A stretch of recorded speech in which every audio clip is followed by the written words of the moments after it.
Hey guys, welcome back to Ashley's Homestead Adventures. And I'm out and about doing doggy nail trims today. And I came to my favorite feed store because I happened to be in the town that my favorite feed store is at.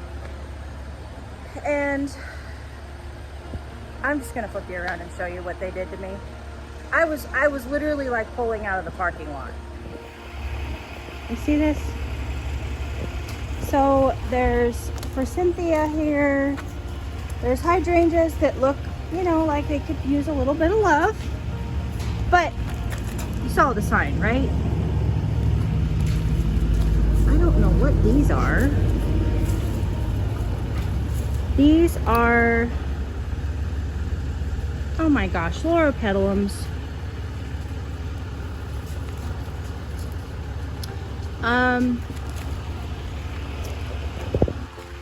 There's a whole bunch of hanging pots. I mean, you've got double petunias here.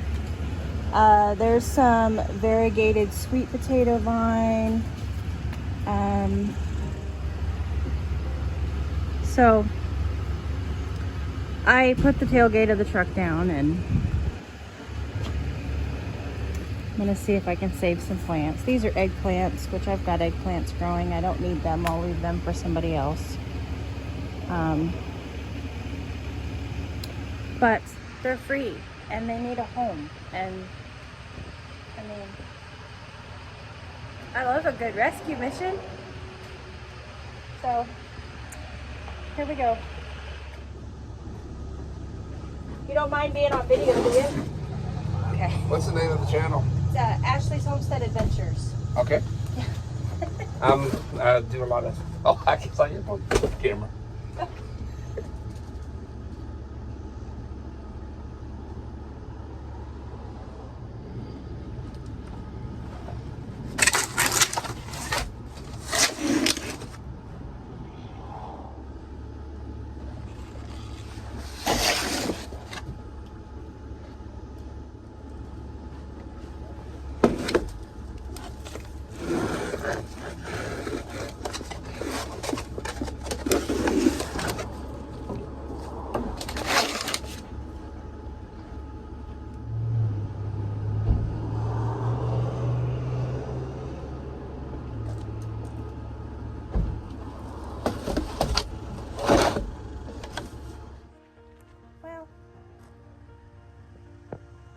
Definitely can't complain about that.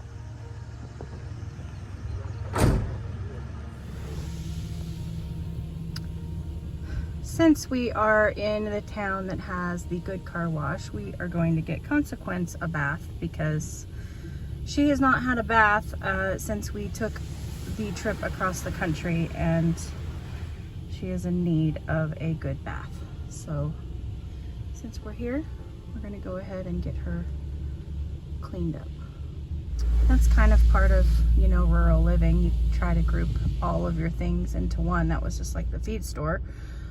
I had some time to kill, so I stopped by the feed store to just look around and see if I needed anything, you know, see if anything came to mind while I was there.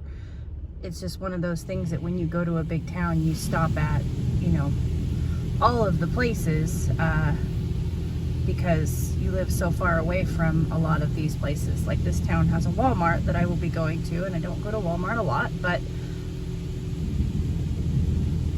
there are certain things at Walmart that I do get, and so I always stop by Walmart when I'm here because we don't have one close to us. Tell you what, if you don't want to pay for a gym membership,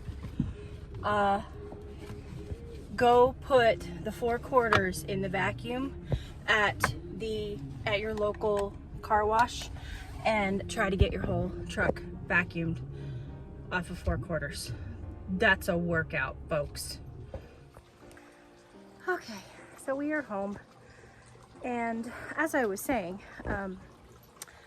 it's when you're out and about in a neighboring, you know, town that has some of the amenities that we don't have out here in rural America, it's good to just go ahead and do bulk shopping. You know, it's just smart to do that. So I did go ahead, and after I got Consequence her bath, I did go to Walmart and got, you know, some staples. I got 50 pounds of sugar and some more headbands, sweatbands.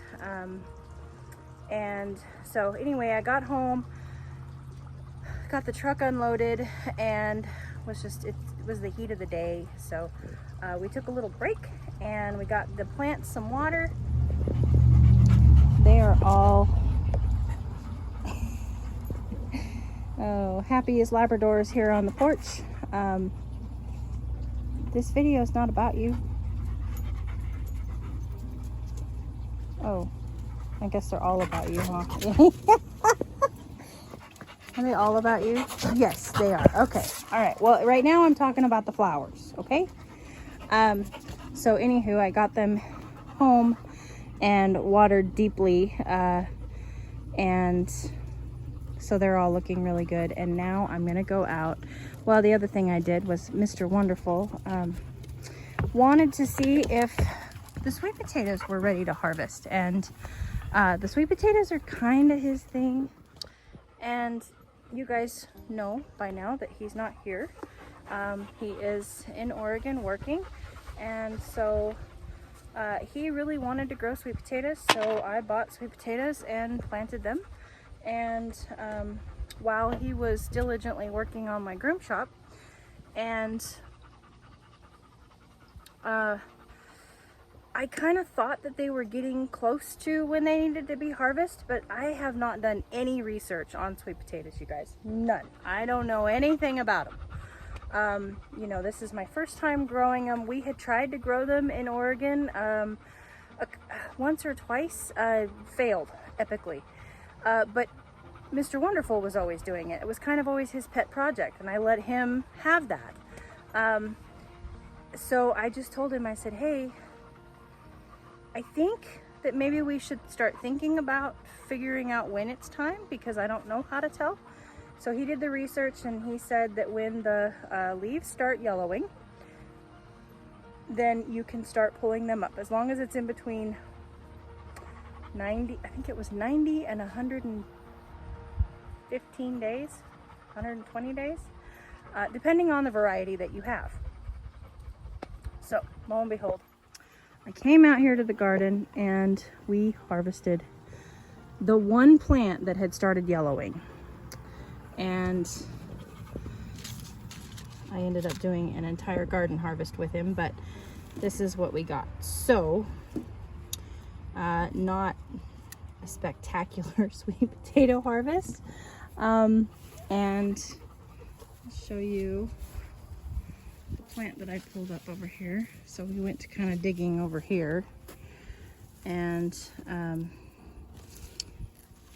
you know, this is kind of where we came from, because we had some dying and yellowing on some of these leaves.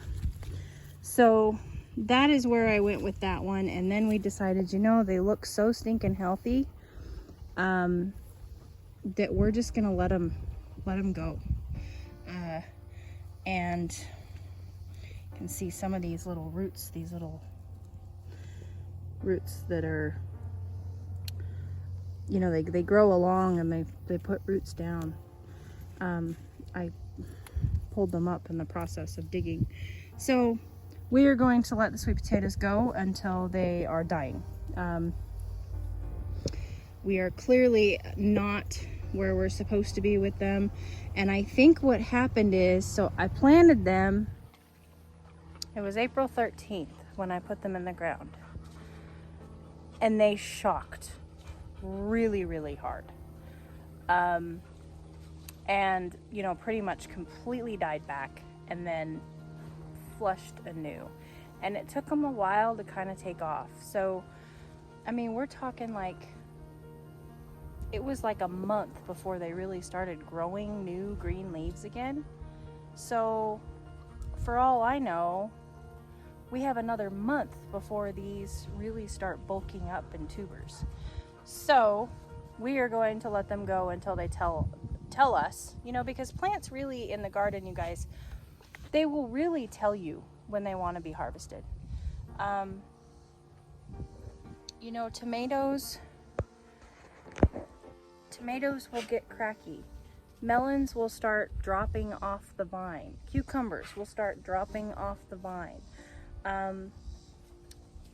Peppers, if you know, they get peppers and eggplants, they get shiny. And you know, they look like they want to be eaten. And if you go too far, they start getting wrinkly.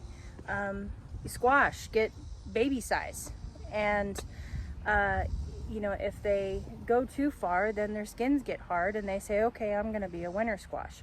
You know, the garden kind of leads the way through the harvest, and these sweet potatoes are, I wouldn't say that they're thriving, because the beetles have eaten, you know, have laced some of their leaves, and you know, I feel like I'm kind of starting to get caught back up on being a little bit on top of my bug pressure. A little bit. I mean, I'm in the South. I don't know if you ever get on top of it, especially once you've lost it. But I feel like I'm getting an inkling of a step up on the bugs.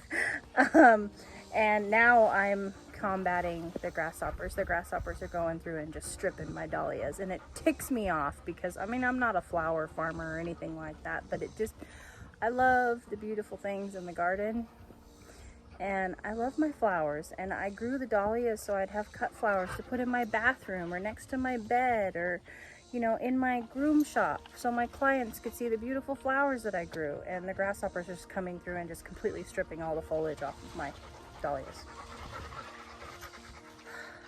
So anyway, it's okay. It's all part of gardening. I'm not brokenhearted over it. I'm just spraying and, you know, trying to combat them, and I'm stomping on them and telling Hazy he's a good boy when he's chasing them and eating them.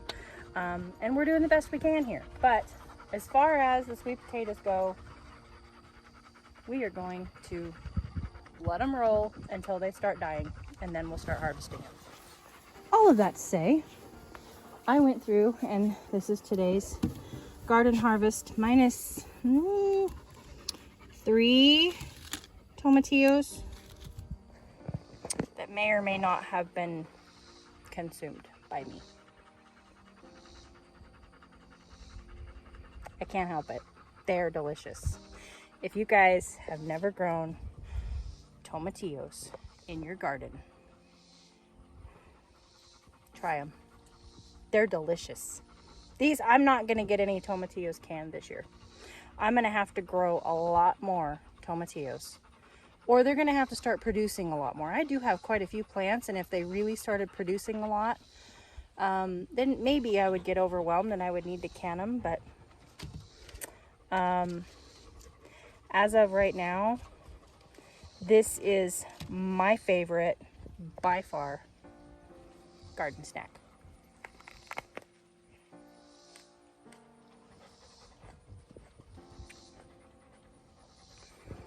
It is a flavor I have never tasted before. Like see the inside, you guys? It's almost watermelon-esque, but it's like tomato meets cucumber meets pineapple, with a pepper outside flesh and a watermelon inside flesh. It's not like a tomato when you bite into it and the juice just runs everywhere. It's not what it's like.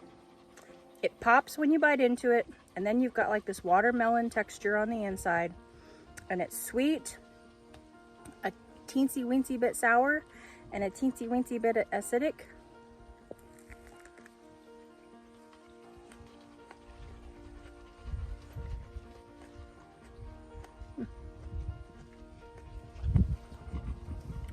It's ridiculous.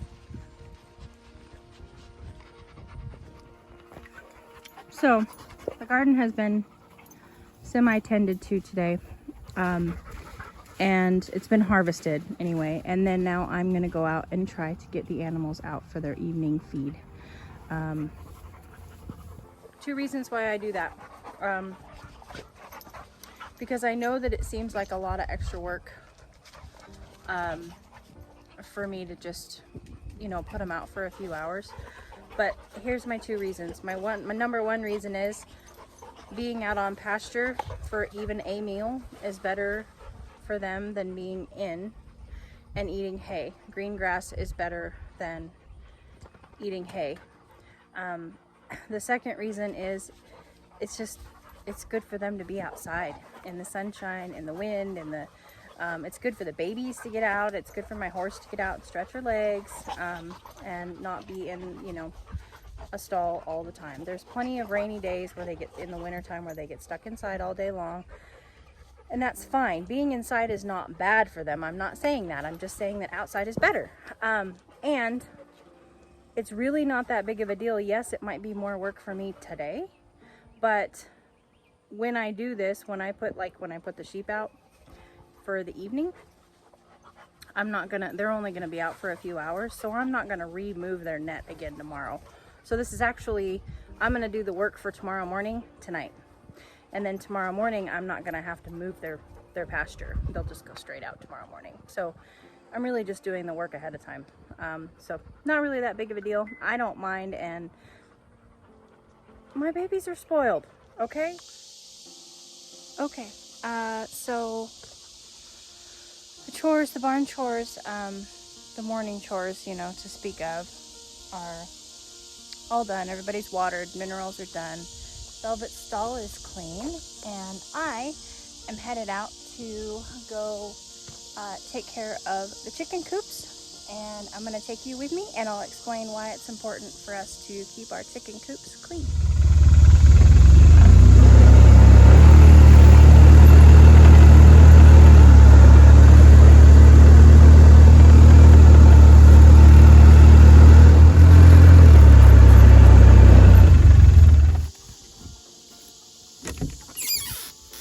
Okay, so, hello. I got out here just in time. I've got to kind of do this in a hurry because everybody's going to be wanting to go to bed. It's coming on sunset. So, I just collected eggs, and my eggs were starting to get a little dirty. And this is why. We have chicken squat in our nesting boxes. So they need to be turned over and cleaned. And this one's not too terrible. And remember that we are trying to build up the soil in our hayfields, so I am not collecting all of this holy chicken squat. See how they're starting to get dirty? Well, that's where they lay our eggs, and then the chicken is on our eggs. Not cool. So we want to replenish these. Get this thing cleaned up. And it's also important for us to clean our coops so that when our girls are walking into their nest boxes, a lot of times our coops are built a little bit like mine. Now mine is pretty compact. You know, this is a mobile tractor, so it's kind of like, think tiny home. You know, we've got to be kind of compact when we build these things so that they're lightweight, so that we can move them and drag them without them tearing themselves up by the weight of them. So the chickens roost up here, as you can see. Our little black ladies up here getting ready to roost for the night. And this is where they, you know, they squat. So we want to be able to rebed this, clean this all out, and rebed this so that we're creating a cleaner environment for them to walk to their nesting boxes and get their eggs delivered to us. So as you can see, the lighter color is what the pine shavings used to look like, and now this is what they look like now. So as you can see, this has been about a week since it's been cleaned, so to give you an idea. So I'm gonna get this cleaned up real quick and be right back. Okay, that took me all of about 10 minutes, you guys. I raked out the bed and it just went on the pasture. Then I rebedded with new pine shavings on the floor, and it is about an inch to 2 inches deep, you know, just depending on where it's at. Not super deep. You can see I used maybe not even a quarter of a bag of shavings. That was a new bag when I started. And then they got hay in their nesting boxes. And I kind of, it looks like they're over full, but they will tamp them down. It's just because the hay's fluffy right now. They will tamp them down and make little nice nests in these. And hopefully we will have clean eggs tomorrow. And for the rest of the week. I have had clean eggs all week long until today. So, and really I was probably like a week and 3 days. Yeah, a little bit overdue if I try to clean them once a week, but I don't beat myself up with stuff like that. I get them done when I can. And it's, if you think that most farm fresh eggs are not washed before they're put in an egg carton, then you're silly, because a lot of them are. A lot of them aren't, but a lot of them are. It's a crapshoot whether or not you're going to get clean eggs. Quite literally, pun intended. Okay, so things are a little different for the garden coop. That coop out there is a mobile tractor, so I don't have to worry about cleaning the coop. But this coop is my garden coop. It's static, so I do have to clean the inside as well as the outside. So let's do the inside first. And these guys are not laying yet, so the inside is we don't have to change nest boxes out. These are their nest boxes, just waiting for them. And I'm actually just going to leave those there because that bedding is clean underneath there. So we don't have to do nest boxes, but we do need to do the inside and then the outside.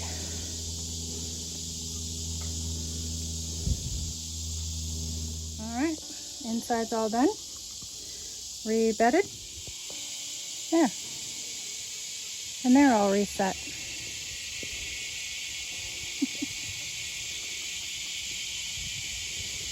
And I sprayed off their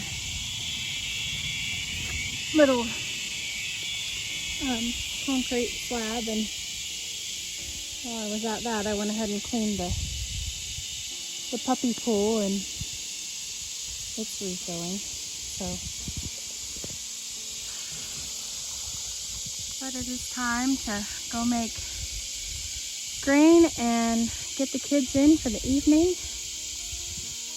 And sit down with a tall glass of ice water and enjoy the sunset.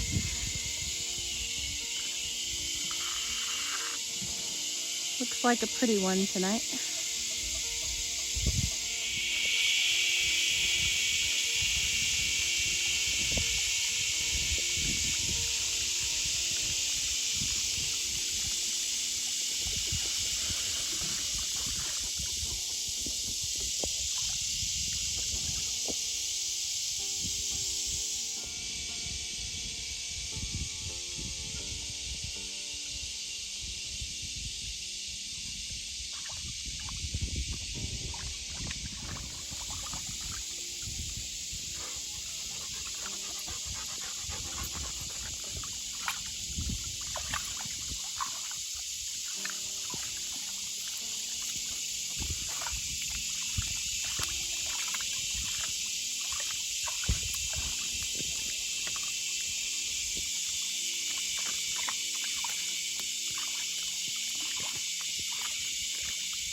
You're welcome.